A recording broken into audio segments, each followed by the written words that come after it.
ఉద్దేశపూర్వకంగా నిజంగా వీళ్ళకి ఎక్కడన్నా కక్ష సాధింపు ఉంటే అంటే చెప్తే ఎస్ మేము కక్ష సాధింపుగా లోపలేసామని చెప్పేటువంటి ధైర్యం లేదు. కేసులు ఏమన్నా కేసులు ఏమన్నా మమ్మల్ని తిట్టారు, మా నాన్న తిట్టారు, లేకపోతే మా ఇంటి వాళ్ళని తిట్టారు, ఆ కేసులు కాదు కదా. కేసులన్నీ తప్పుడు కేసులు. 5 ఏళ్ల క్రితం, 10 ఏళ్ల క్రితం, 14 ఏళ్ల క్రితం ఏదో సంఘటన జరిగిందని ఎవడో ఇవాళ కేసు పెడతాడంట. ఆఖరికి ఈరోజు కూడా సుప్రీంకోర్టులో ఏ రకంగా ప్రయత్నం చేశారో మీరందరూ చూశారు. అంటే అణచివేత ద్వారా, తప్పుడు కేసులు పెట్టడం ద్వారా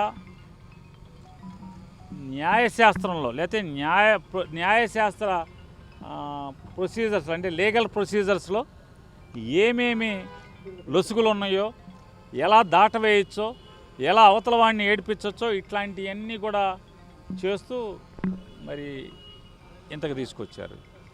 ఏం చేస్తారు? పోనీ పారిపోతాడా రాజకీయాల నుంచి?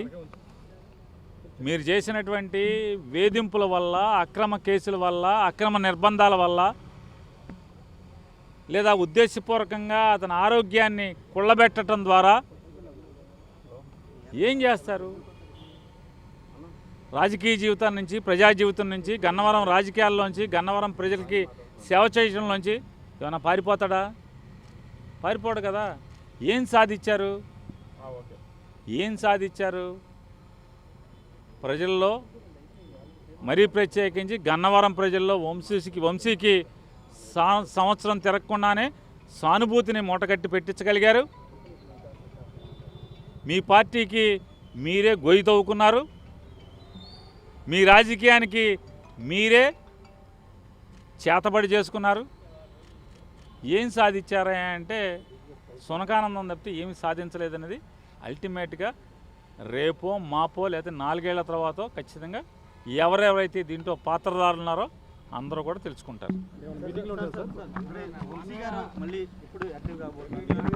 మీరు వంశీ గారితో మాట్లాడాలి. అది ఖచ్చితంగా వంశీ గారితో మాట్లాడండి. అతనే పారిపోయే రకం కాదు, ఎక్కడికి వెళ్ళే రకం కాదు. గన్నవరం ప్రజల మధ్య బతుకుతాడు. గన్నవరం ప్రజలకి సేవ చేస్తానే చివరిదాకా ఉంటాడు.